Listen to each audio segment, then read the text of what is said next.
Any questions or concerns? All right. Public forum. I see none. Okay. Now we'll move into our consent agenda. We need to review the minutes for the June and July meetings, and then a financial statement.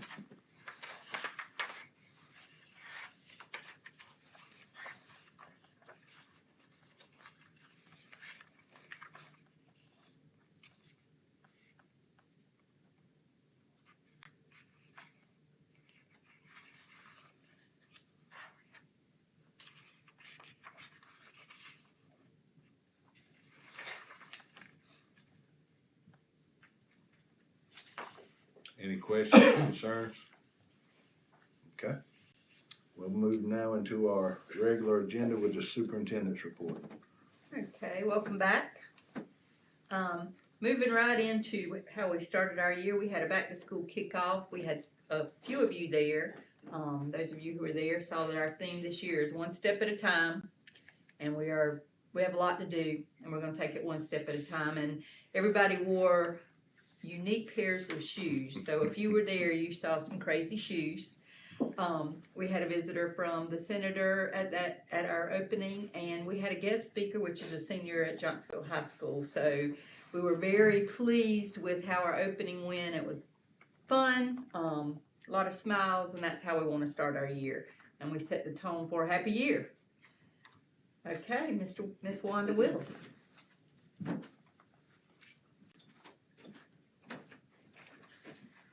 You were given a link in your board packets to the new South Carolina procurement code, and the one that we are presenting to you for adoption. We've always followed the state guidelines for whatever they adopt, we adopt, and so we had to go through, make some things that are more specific to our district and submit it to them. And they had to review it, and their board had to come back and give us a written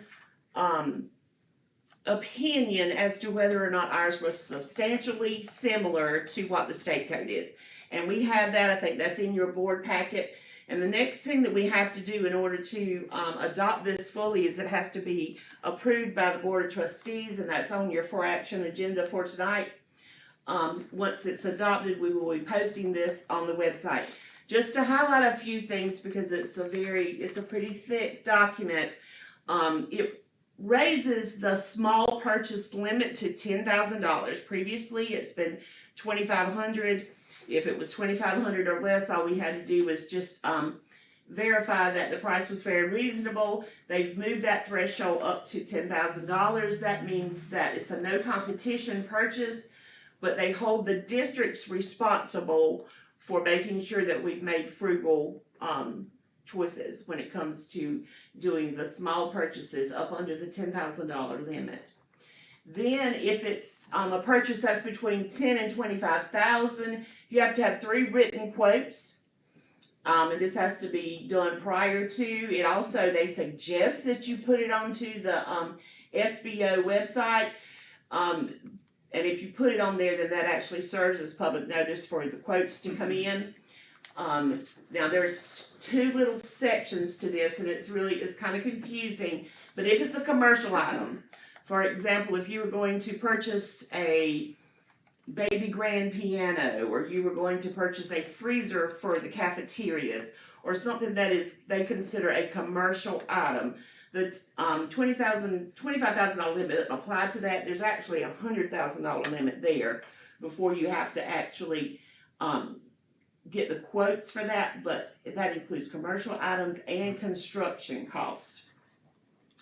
The next one is what you have to do for competitive bid. That's anything from $25,000 to $100,000. This has to be advertised on the SCBO website, and they have different sections to this: the 25, 28, 29, and 30 of whatever it falls up under, if you're doing a fixed price, a best value, or online building, or if you have to do a sealed bidding process.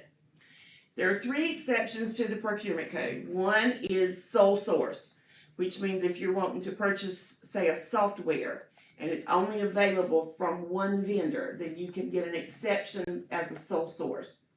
If it's an emergency procurement, we have a storm coming up, so if something happens and a roof is messed up, we have the authority to do an emergency procurement, which means we get it taken care of as quickly as possible to mitigate any further damage.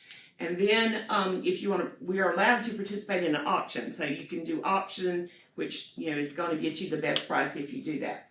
There are some things that are not subject to section 1520, is auditing and legal services, architect, engineer, and land surveying services. There are exceptions for those, but our policy has been that we do shop around to try to get the best price with those. If you have any questions when you look through the procurement code, just give me a call.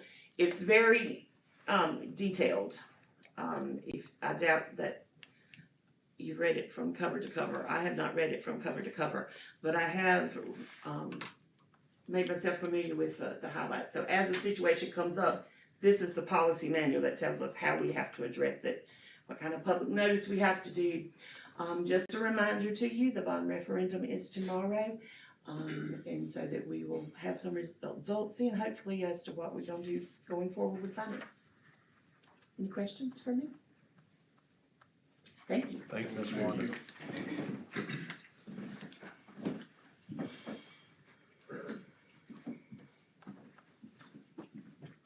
Good evening, everyone. As we started the school year, for the second annual, we had our back to school bash. This year we had it at the middle school. Of course, the high school was being renovated, as you've all seen how beautiful it is. But this was just an opportunity for our schools and staff and district office officials to be able to just to mingle with the community. A lot of kids, a lot of parents come by, had some different things, schedules on the table, some goodies, different things they could pick up, but also just a time for us to connect with our community and let them know that we're here and looking forward to a great school year. Thank you to Ms. Barbara Black and Lydia's Nest for hosting that again this year. A great opportunity again for community involvement. This year, our Florence School District 5 Teacher of the Year, District Teacher of the Year, is Ms. Donna Gay Tanner. She is the media specialist at Johnsonville Middle School. And at our back to school opening, she was announced as our District Teacher of the Year. So she will be our representative as she goes on to compete for State Teacher of the Year. Some honors and distinctions that we received as the end of the summer and the school began. Johnsonville Elementary School was named a National Beta School of Distinction for 22-23. Johnsonville High School was a 22-23 National Beta School of Merit. And Johnsonville Middle School participated in the Beta Nationals in Kentucky this summer after a state win in the group and other events this year in 2022. So we're very proud of our Beta students and all three schools for their recognition with Beta. Some enrollment updates. Our enrollment is very similar this school year as it was last school year. Just a few numbers that fluctuated as some elementary students went to middle school. So the elementary numbers went down just a little bit as fifth graders transitioned to sixth grade into the middle school and then picked up a little bit there. So those are our numbers actually in building. So I do want to show you that the 367 is including our fifth graders at the middle school. Even though they're on the elementary beds code, that was just kind of our actual school enrollment, how many kids we have in each building. So again, we gained 2 students this year versus last year. So enrollment holding steady from year to year. And of course, you do see that increase that we had after 21-22, and we've maintained that increase. At this time, I wanted to be brief tonight so that I could allow each principal to give a brief shout out of their focus and their start for the school year and let them talk to you a little bit about the goals they have for the upcoming school year. So I'm going to let Ms. Burrows lead us off at Johnsonville Elementary School. Y'all know I'm a talker, so I will take all of your time. I'm saving some time for my friends. Our schools this year, our goals, we've already met with our SIC. And I always try to take in consideration what they would like to do and what they think is important. Of course, our academics, we have not set our academic goals yet because we don't have our SE Ready scores. And we just took our Ready for the first time this year. And it was very interesting to see kindergartners trying to do that. So I don't know that our scores will reflect a true growth at this point, but hopefully by the time they take it again, you know, they'll be a little bit more familiar and it'll be a little bit easier for them. We have some exciting things going on though. We have Miss Perry, who is in 3rd grade. She is a new interventionist in 3rd grade. She is a certified teacher. She came back to the classroom this year, and she is actually a push-in into the classroom. So she and Miss Gay Owens does it for 4th grade. And what they do, the teacher teaches a lesson, and then they go to small group. And Miss Perry and Miss Owens then go and facilitate the children in the classroom who need extra assistance with that lesson. So hopefully, we're trying to make sure that's grade level, so that should help our SE Ready scores. They've also started pulling the kids who are doing poorly on their Friday test, so that way they can get that extra reinforcement there. So that, they've only been doing it 2 weeks, they've got their schedules made, and we're gonna see if that helps. I'm looking forward to great things there. We hired a new interventionist, Miss Smith. She took the place of one of our interventionists that left. Miss Evans and Miss Smith are doing reading, and then Miss Vasquez doing the math. And they actually work with Miss Huggins, and Miss Huggins supplies the information for them, and then they teach the children who are what we call tier 3, so they need the extra support, and that gives them extra help during their enrichment time. And I went into a classroom today where enrichment was going on. Enrichment time is where they have that hour of time where resource kids are pulled out, and then that makes their numbers smaller. And then they level them, and they work with each child on their individual needs. iReady's also going to be helpful in that because each child will have their own individual growth path. So those are the things that we hope will improve our academics. Capturing kids' hearts. This is one of the things that we've kept, and we hope that it's making our school a happy place. We want our school to be a happy place. Every elementary school in the world should be a happy place. I think that's really my true belief. When you come in our building in the morning, you know, you hear good morning, you hear hello, you know, we're always, and we know our kids. And we think that's really important. And everybody's smiling, whether they like it or not, they do it. It may be a forced smile, but, you know, I mean, I walk the halls every morning. The teachers are in the hall, they're present, they're amazing. I mean, and they love these kids. So the positive environment at our school, it lets the children know that we care. We also have some student leadership things, dramatones, of course. New show, Miss Brittany McDaniel's is going to do that, and she's going to let them do the student-led announcements all the way in the mornings. And I will be very glad to give that over to you. We also have safety patrol, which we're going to bring back, not as a authoritative position, but as a helpful position, so that they can help others in the morning who are having.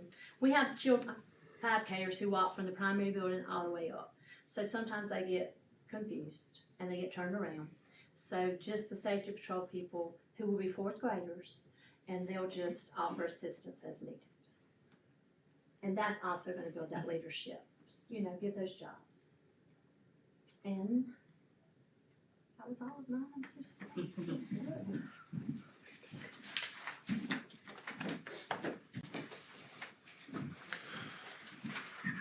All right, I think I'm the long-winded one, and I get excited when I get to be up here and talk about what we've got going on at the middle school.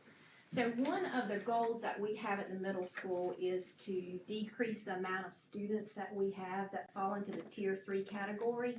And if you remember, I know you've been hearing a lot about tier 3 the last 2-3 years. Those are children that are 2 or more years behind.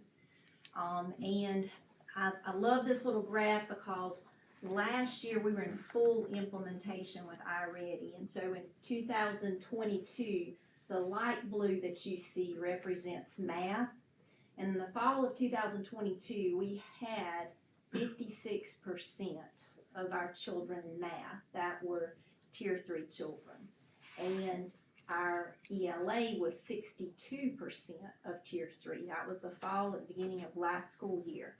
The reason I wanted to share that with you is if you compare the fall of last year to this year, what are you seeing with math and reading?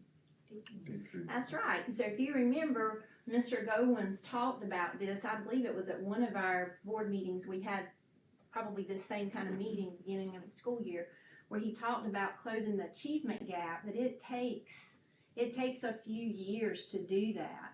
So that's why I wanted to show that to you, is because I really, really feel like in Florence School District 5, that is what we're doing. And that is one of the goals here at Johnsonville Middle School, is to try to decrease that tier 3 number. One of the other goals that we have at Johnsonville Middle School is to increase student achievement this year with our special needs students.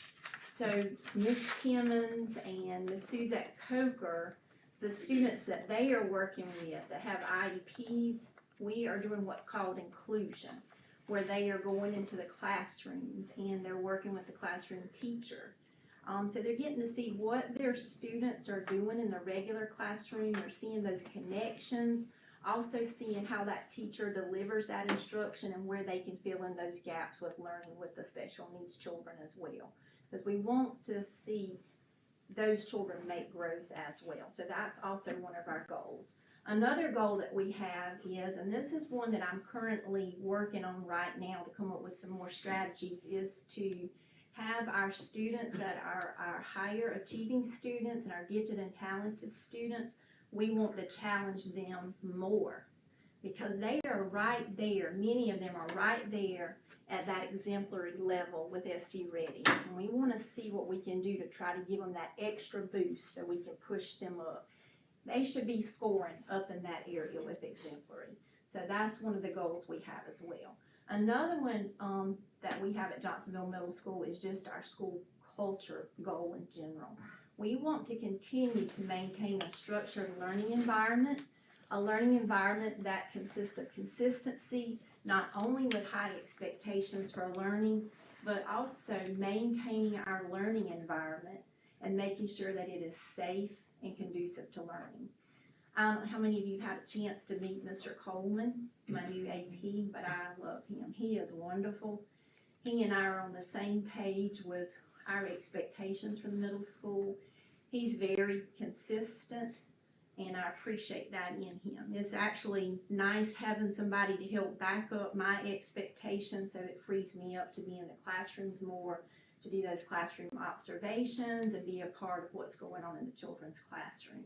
And that's what we're trying to do at Johnsonville Middle School. We want those guidelines and those expectations so that our children can be productive citizens by learning to be responsible, well-mannered, and most importantly, so they can be focused on their education at Johnsonville Middle School. You know, several middle schools across the state, some of them have the reputation for being a wild middle school. I do not want Johnsonville Middle School to have that reputation. I want our school to be a school that children are well behaved, they follow rules and procedures so that we can provide that education that they need to keep their minds focused on what they're doing. And when we have that kind of environment at our school, then we can continue doing all the incentives that we've got in place for our kids and to be able to do the fun activities that they get to do. So those are our goals. I'm going to share with you a couple of strategies. I'm not going to go into detail so much with iReady because I know you've heard us talk a lot about that, but we do use iReady consistently throughout the middle school. This will be our second year of full implementation. We've had additional training. We do the diagnostics in the fall, the winter, and in the spring. And we use that data. I just got through compiling my data. I'm getting ready to meet with the grade levels and go over that data with them. We're going to talk about strengths, and we're going to be talking about weaknesses and where we need to move from that point. Of course, we have an interventionist, a teacher that works with the 5th and 6th graders. We have another interventionist that works with the 7th and 8th graders. And what that interventionist does, she is reinforcing those skills with our MTSS students. We also have an iReady teacher toolbox full of resources. These teachers have got tons and tons of resources. I was talking with Mr. Goins the other day, and I thanked him because we really have got, to be such a small school district, we really have got a lot of resources for our teachers right there at their fingertips. And all the years that I've worked here, oh my goodness, if I were a teacher in the classroom, we have a huge repertoire of strategies and resources to use. Another thing, we have our instructional tutors. We have one for every grade level. And this year, Leslie Huggins, who is our MTSS coach, she is working more closely with them this year, so I can make sure their instruction that they're doing in the enrichment classes are targeting the weaknesses that the classroom teachers are seeing in math and in ELA. The kids, when they go to enrichment classes, they have a learning track that they work on with iReady that focuses on math and it focuses on ELA. They do 20 minutes of each, and then they do a small group rotation with that instructional tutor that's in the classroom. So last year was Miss Huggins' first year as MTSS coach, so this year we're diving deeper and making sure that those tutors are meeting the needs and helping those classroom teachers out as well. Data meetings are a real huge part of what we're trying to do at the middle school. I think for the last several years, our district has really become a school district where we are really using that data and trying to dig deeper into what the children need. I'm beginning to feel more and more comfortable year and year as a principal doing that, and I see the difference that it can make. We have the data, we know what the children's weaknesses are and how we can target that. And I do that along with the help of Miss Robin Tanner, our reading coach. She is a valuable resource at our school, and I know even at the elementary school, she's huge in what she does. She will be also doing PLCs with the teachers, addressing things that we see based on results from iReady. In fact, she's getting ready to do a session next Thursday, I believe it is, with vocabulary, because vocabulary showed up across the board as an area of weakness in every grade on our fall diagnostic test.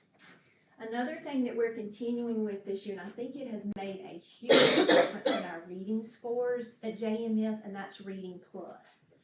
Each of the children are challenged to try and complete 25 Reading Plus lessons in 9 weeks. 80% or higher mastery on those assessments. And in a few minutes, I'll share with you some of the incentives that we're using to encourage the children to try and reach that level of mastery. We also have increased instructional time at the middle school for math, an extra 20 to 25 minutes of instruction for math and for ELA as well. Now, we are doing that through some of the other content areas at the middle school. We started doing this in one particular grade, we did it probably a 9 weeks and a half with trying to do some extra math instruction, because we're seeing that the kids they're further behind in math more so than they are in reading as we move along with what we've been trying to do, and really I think it's making a huge difference. So we're trying that across the school this year, increasing that math and ELA time, and I'm hoping we're going to really see some good results with that. And I've already talked about inclusion and how we're trying to help with the children who have IEPs. Some of the ways that we are trying to have a positive school culture, and it impacts not only just academics, but just the things that the children are involved in. We have some what are called positive referrals. So I'm going to show you what that looks like. I did not create this. This came from Mr. Coleman. You know, he's been a former principal and assistant principal, and he's worked in some school districts where he was able to turn around some low-performing schools. So I've enjoyed learning some of his ideas as well. But instead of giving children referrals for not following rules or whatever, he started what's called positive referrals. And I'm telling you right now, we have really enjoyed that. We had probably close to 30 or 35 displayed in the hallway. Every kid that gets one, it's a carbon copy. So he keeps one goes in the hall and one goes home to parents. So we display those, and he writes a comment on it about how proud he is. And then the best part about it is, he usually takes the children to the office, and he said, "We're going to call your parents." Yeah. And the children will call, and they'll tell them, "I got a referral at school today." And then all of a sudden, they'll tell them what it was for. So I think it's been great just for, to build, school morale too, for parents to get those phone calls from an administrator and not just about bad behavior all the time. So all of that came from Mr. Coleman. I want to give him credit for that, but we are really seeing some great things with that as well. On the other side of that, you'll see just very quickly, these are big posters that are posted in the hallway at the middle school that shows the different incentives. You know, you hear about all these goals and things we're doing academic wise, but we really, you know, most of these kids are teenagers. We want to do things to keep them motivated, because sometimes with middle school kids, you see that decrease in that desire to want to learn and achieve. So we do have stepping toward excellent behavior. With behavior, we do the free cone of ice for the year. At the end, for each person who gets selected as student of the month based on behavior and whatnot, they get free cone of ice for the year, a certificate in a backpack. We had cone of ice today for the kids who, we do it each month, for kids who have not had any discipline referrals. Down at the bottom, you'll see stepping towards success at JMS. Those are some of our iReady incentives. We just did Mama D's ice cream truck last Friday for the kids who took their first benchmark, and if they maintained their score from the previous year, or if they had any growth, then they were able to get ice cream. And then of course we've got where the kids know what's going to happen if they do well on their second and third benchmark. We've got a glow party. I'm not going to read all of this to you. I know my time's probably ticking away, but even down to karaoke, game time party, nachos. We try to do all kinds of things to encourage the kids to do good. Stepping toward reading excellence at JMS, completing those lessons that I was talking about each 9 weeks. They get to earn an extra recess, and they get a canteen pass, and you would be surprised what a canteen pass will do for these children. They love it. Another thing that we've got going on, I've got every grade level doing newsletters. I had a couple of grades that did that last year, and I loved it.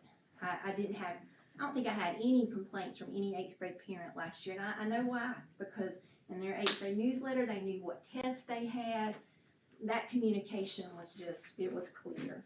So we have newsletters in every grade level. We have Facebook page. We've got over 1,000 followers on our Facebook page now. And then our media specialist, she also does a monthly newsletter that she sends out to the parents as well, sharing all kinds of great things she's got going on. We have student council. Of course, we have sports. We try to encourage our sports that we have that are not school sponsored but are sponsored, you know, in our district. We do that. Of course, we have the theater art performances, and I went ahead and included that if you're interested in coming that night. You know, the children are super excited about that. It's called A Night of Fright. So they've got different performances they will be doing for that as well. So I think that just about sums it up. We do have something new this year that the media specialist and the reading coach did, and it's called Read a Latte Competition. I don't know if you ever have a chance to visit the media center at Johnsonville Middle School, come see what Donna Gay's doing. She has a room, and she has little bar stools, and she'll fix little lattes for them if they've earned it. But they're going to be doing a Read a Latte competition where they actually do book reviews, and then she put big thermometers out in the hall. So we're going to chart grade level progress throughout the year so the kids can see which grade is winning with the book reviews. And in addition to that, Donna Gay and Robin are doing every Thursday with 5th and 6th grade and 7th and 8th grade. It's called Lunch Bunch Book Club.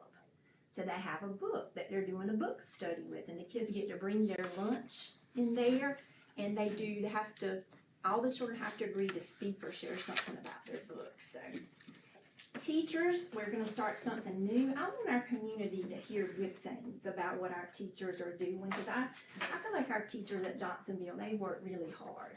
So I've decided to do a spotlight on teachers this year, and so we're going to focus we're going to try to do one from each grade level, and it will be on Facebook, and it'll be either a video of them talking or either a PowerPoint that Leslie Powell's class is going to put together. And so we'll be spotlighting our teachers with that as well. So we've got a lot of good things going on. Come visit us one day. I will say, I've heard stuff about the positive, right, I've seen it all over Facebook.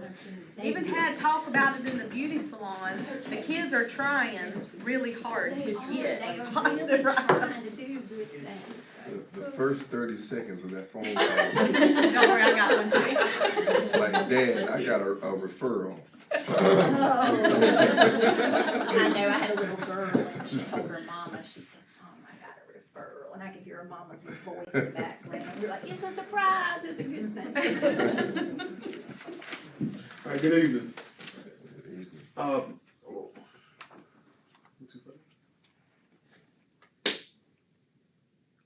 right, goal one, guys, a lot of order. By June of 2024, seeing the increase of at least 15% pass rate with a C or higher in each subject: U.S. history, English 2, biology, and algebra 1.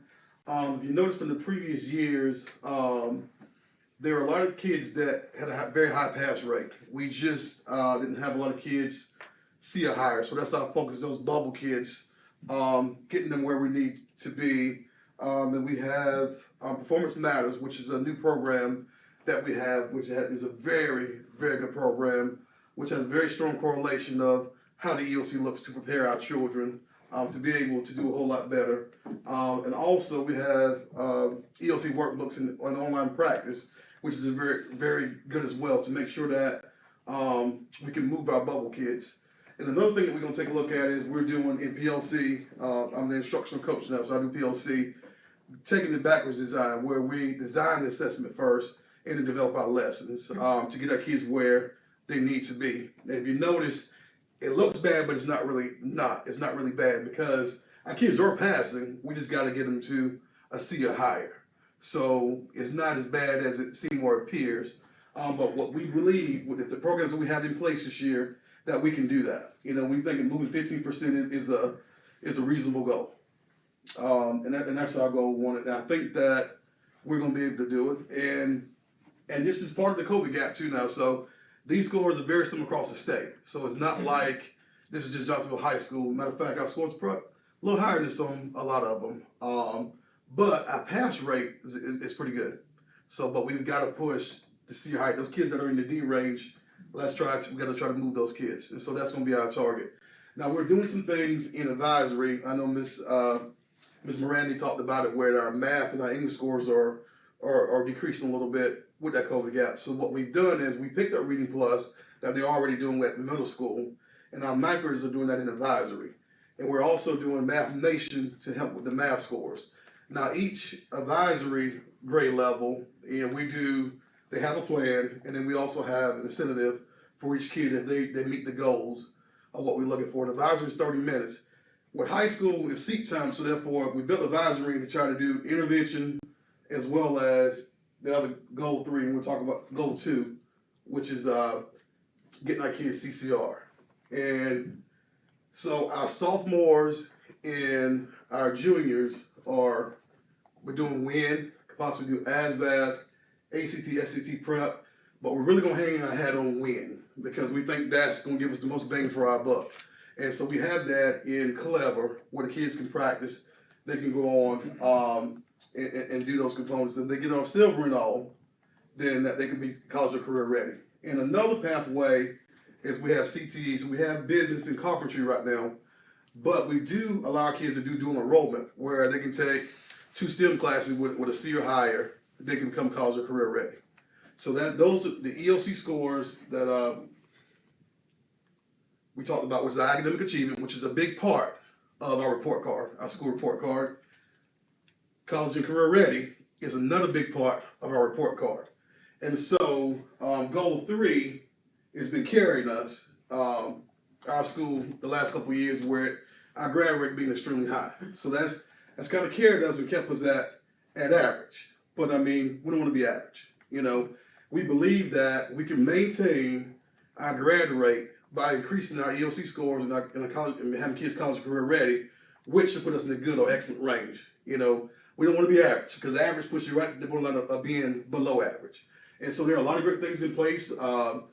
We're doing great things. I'm learning, our teachers are learning, but we really believe that with the things we're doing in advisory, and then within the classroom with PLCs, talking about backwards design, talking about small group, because what small group does is a lot of group our kids to do those individualized instruction that can really move kids. Because what we're gonna look on that report card is we're gonna take a look at our progress. Are we moving those kids? And so that's a lot of people look at the report card and say, we see the average, you look at the academic achievement, you look at your college or career ready, but we don't look at the growth where are we really moving kids. And so that's where when we're moving kids, we're gonna move that score.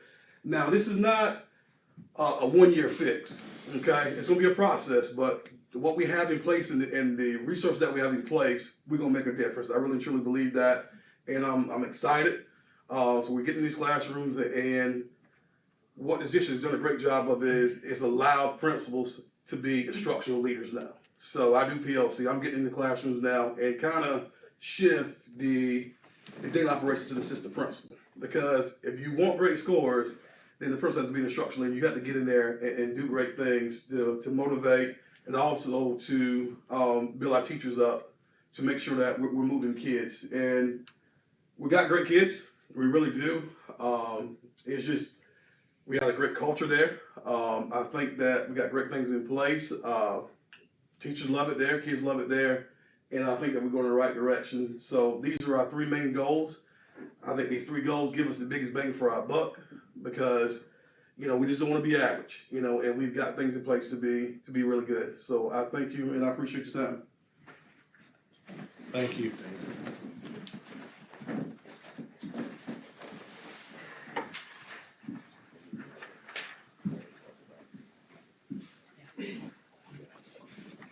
All right, good evening, everyone. We'll start off with safety and security updates. We do have a new SRO at Johnsonville High School. Deputy Derek Smith has returned to JHS.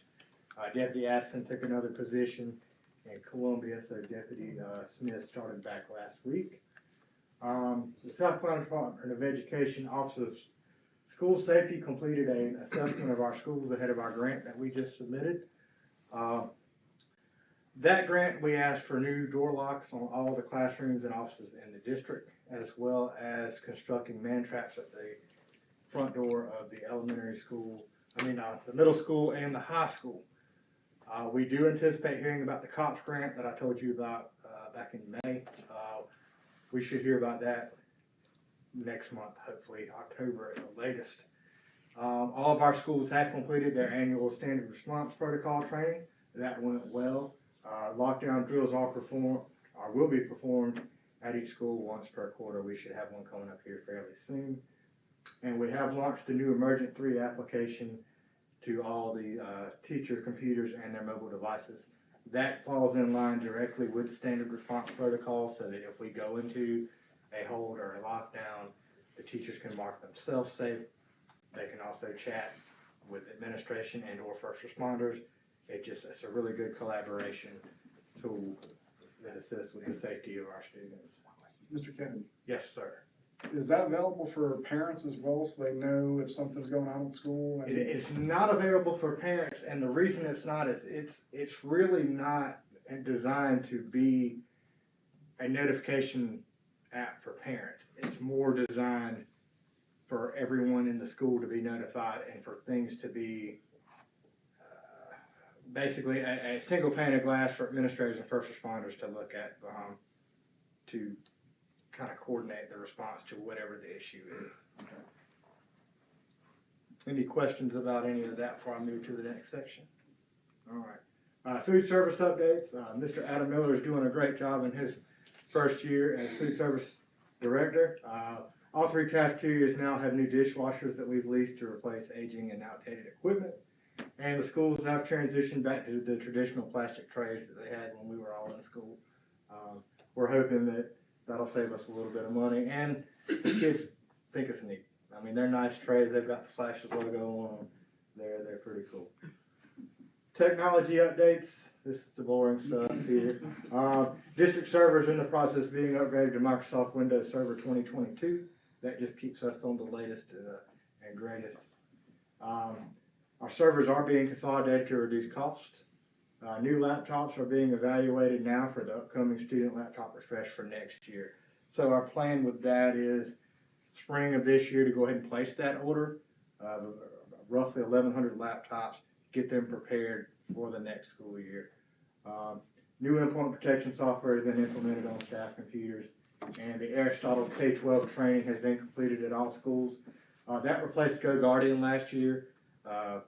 GoGuardian we got through a grant. This year we purchased Aristotle K-12. It's really cool software. It filters what the kids do. It allows the teachers to see what the kids are doing, but they can also control what the kids are doing in class. So if they've got a kid that's, trying to watch a video on YouTube instead of paying attention, they can actually send a command to that computer that puts them back on task. The teachers, really positive feedback. They seem to really like it. We like it better than GoGuardian as well in the IT arena. It gives us a lot more tools, but it, more importantly, gives the teachers a lot more tools in their toolkit. And that's it from me. Any questions on anything? How many servers do we have? Okay, so we run a virtual environment here. So we have 2 actual servers, one at the elementary school, one at the high school. They run on top of them virtual servers. So basically we have one physical computer. On that computer, we have about 12 to 13 different servers. We're looking to consolidate that down. By the time we consolidate, we'll probably have 10 to 12 servers for the entire district. We've done that with, as computer networks and stuff gets faster, we used to have separate servers at every school. Now, with things being faster, networks being faster, we can consolidate that down. We're also looking to upgrade our cafeteria management software here shortly too, and that's going to be one more server that we take off. So it saves us money in licensing. It also saves us money in backups and the actual hardware Is these are itself. more cloud-based type? Yes, we're going Yes. cloud-based. Once we do the food service management software, most of our mission critical stuff will be cloud-based at that time. The only stuff we'll still have running here are just authentication servers and stuff that you have to host on site, but all of our mission critical stuff will be in the cloud. All right. Thank you, Mr. Kennedy. Okay, quick facility updates. The renovations that we needed to have done at the field house have been completed. If you haven't seen the field house, make sure you take the opportunity to go by. It looks really good. We just saw the gymnasium floor and bleachers at the high school. I've got pictures of that on there for, just in case anybody didn't get to go, but you all got to see, so. And we also finished the lobby. In the works right now, next big thing is the repairs to the JES gym roof. And there was the old gym, and look at our new one. It is absolutely just, it's beautiful. Our kids deserve it. Want a place they can be proud of, and we're just excited that we were able to do that. And there's the lobby, the old lobby and the new lobby. I want to see bolts everywhere. The flashes everywhere. We have a unique mascot, and let's just put it out there. But we're super excited that that's done. It will be open to the public tomorrow with our volleyball game, so we're hoping to have a lot of people out come see the gym and support the Lady Flashes in the process. Wanted to give you an update on our grants.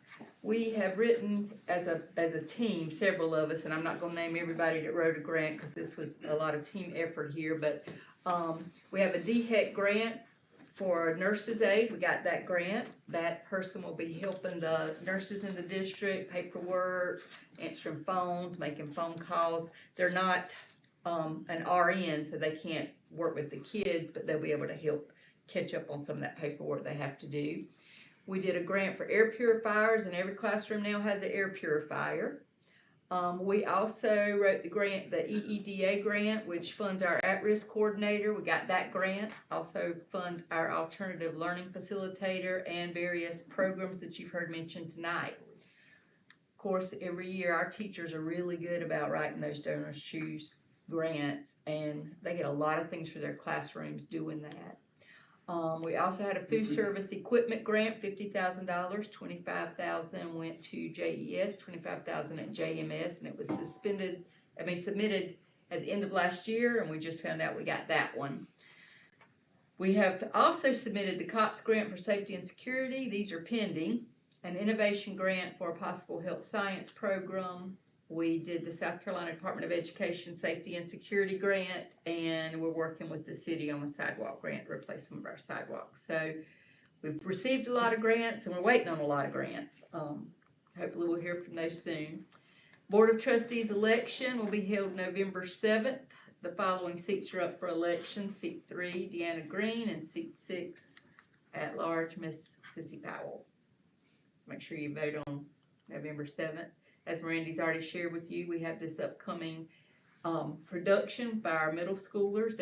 We got a lot of talent in this district, so let's try to support them on October the 2nd. And finally, our upcoming events.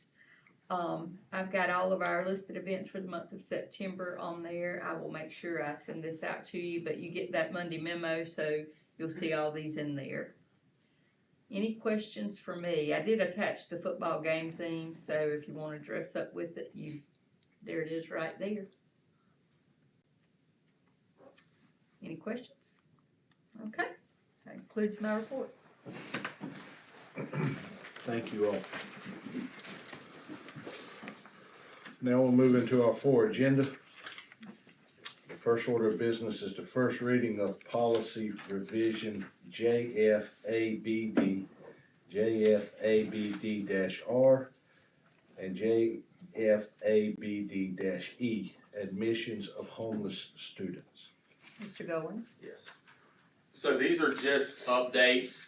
We already have a policy for JFABD-R, which is the rule, and then JFABD, the policy. If you look at the policy, there's just a few things that have been added. First bullet point in the assignment to school on the first page. Just the first bullet point and the third bullet point, those are new recommendations from the model policy that we add. And then at the bottom of the assignment to school, right before enrollment, the statement, when a student obtains permanent housing, transportation to the school of origin will be provided until the end of the academic year if it's in the best interest to remain in that school. Those are just recommendations from the school board. On the second page of the policy, right above the word records, is another addition that we added, that as appropriate, the district will ensure homeless students have access to academic and extracurricular activities for which they meet eligibility criteria. In records, that second paragraph, schools will treat information about homeless students' living situation subject to projections of FERPA. Just a lot of it's just wording. And then under enrollment disputes, we actually, in the bullets, we tell how we will give them an explanation of whether we accept or deny what will be in that explanation. We just kind of added a little bit more information. And then just kind of throughout, we changed some wording where it used to say child.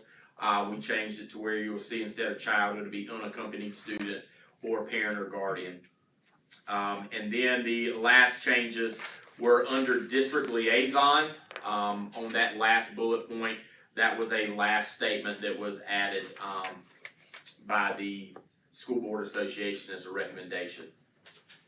When you look at the next piece, there's some different documents, and what we did on those documents, one, the dispute resolution procedures, the written notification of enrollment decision. What we did was we updated on the resolution procedures, we updated the phone number. It has a new phone number, and then on the written notification of enrollment decision, we updated the address to where they would contact the state coordinator. So for that policy, those were just more updates and a few additions. Nothing really changed the main meaning of the policy. For the JFABE, the admission of English learner and migrant students, we did not have a policy. This is a new policy that the state has recommended that all school districts have. So we have adopted, or we are asking to adopt the example policy that the School Board Association gives. And basically what it does is it just kind of gives some overview of our admission progress for any English language learners or migrant students. And what an English language learner would be a student that has a second language. It could be that they speak Spanish and English, could be they speak Mandarin and English. We actually have that in our district. Any students that is kind of comes to our schools that have two languages, which is called a multi-language learner. The key parts of this policy is the admission that these students will not be denied enrollment due to lack of proof of immigration status, because that's against the law to deny them access. Two documents that are required for enrollment are immunization records and birth certificates or proof of age. Though those are required documents, the state's guidance is that we still accept the students, we still enroll them, and we work with them to get those documents. We're not going to deny them enrollment if they don't have them. So that just kind of gives some different pieces of what those students will be able to do, and that we're basically not going to enroll them any type of admission to our schools just because they may not have documentation. Any questions? What was that ARP grant for homeless kids that was on your slide? Academic recovery. Yes. Yes, that was a grant that rewrote that it provides the Reading Plus program that we have, so that it allows homeless students to have access to hundreds of different titles. But the great thing about it is it's not just for homeless kids. Any student actually has access to it because it comes as a package. So we also are able to use that in our schools, K through 12 also. Do we have any homeless kids? We do have a few. The homeless laws have changed a little bit. So to be considered what's called McKinney-Vento has changed. Some different changes that may used to be in foster kids used to be considered McKinney-Vento. They are no longer considered, so that has changed. So that's where a lot of our numbers used to be with our homeless kids, but the change in that law has reduced our numbers a little bit. But we do have. Also, shared housing can be considered homeless, but it depends. If it's shared housing due to a financial situation to where they don't have another home, that's considered under McKinney-Vento. If it's shared housing because we chose to live together for whatever reason, that may not be McKinney-Vento. So it kind of depends on the different things. Unaccompanied youth, to where if it was a student that's been kicked out of their home and they go live with a friend, that can be McKinney-Vento. Again, that depends on how long they're considered that. So it's a lot of different things, but we do have some in our district. All right. Thank you, Mr. Goins. All right, so Mr. Goins went over point A and point B, so we'll need a motion and a second on admission of homeless students for the first reading. I make a motion that we accept the first reading of admission of homeless students, JFABD, JFABD-R, and JFABD-E. A second. All in favor? And then we'll need a motion for first reading of policy JFABE, admission of English learner and migrant students. I make a motion that we approve the first reading of policy JFABE. Second. All in favor? Okay. Now we'll move into the second reading of the following policies. The first being revision of policy KF, community use of school facilities. This is a policy that was presented to you guys before, as outlined. It just kind of goes into a little more detail of how the request process works for community use of our facilities, as well as groups that are exempt from payment, reduced fees, and et cetera. It also outlines some responsibilities on the person requesting these facilities and different fees associated with that.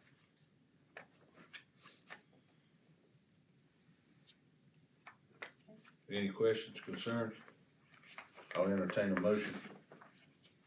I make a motion we accept the second reading of revision of policy KF. I second. All in favor? Aye. Okay, we'll move to our next second reading, which is revision to policy JFAB, admissions of non-resident students.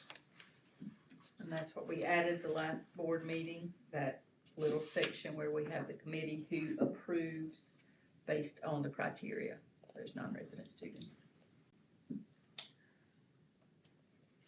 I make a motion, we approve the second reading of policy JFAB.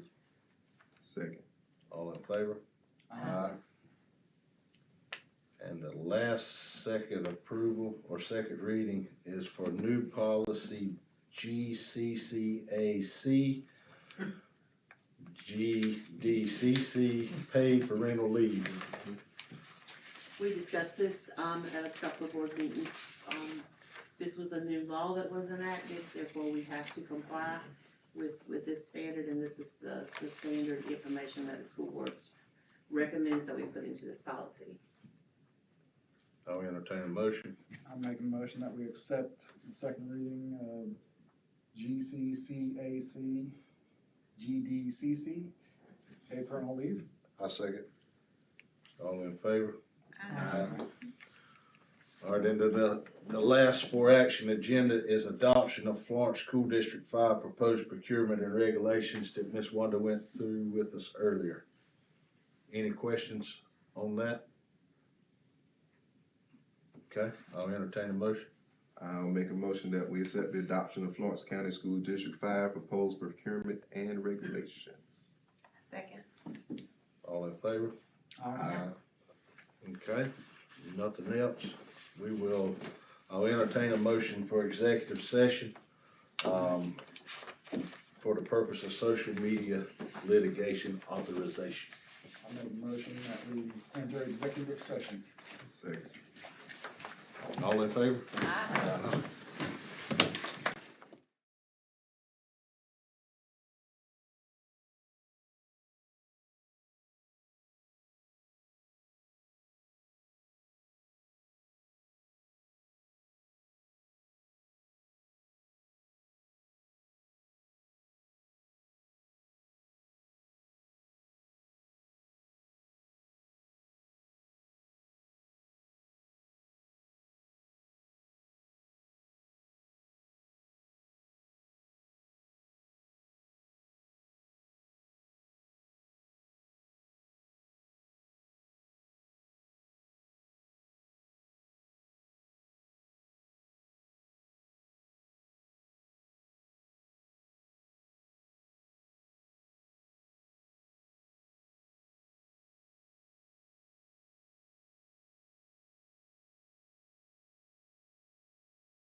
All right, coming back out of executive session, I'll entertain a motion, to exit. I make a motion that we exit executive session. A second. All in favor? All right, coming out of executive session, I'll entertain a motion to authorize to commence social media litigation. Because of the potentially serious mental health issues and other consequences for our students and the negative impacts on our schools, I move that we authorize the district to proceed with litigation against social media companies that may be causing these concerns. I second. All in favor? Aye. And finally, I will entertain a motion for adjournment. Make a motion, we adjourn. Second. All in favor? Aye. Thank you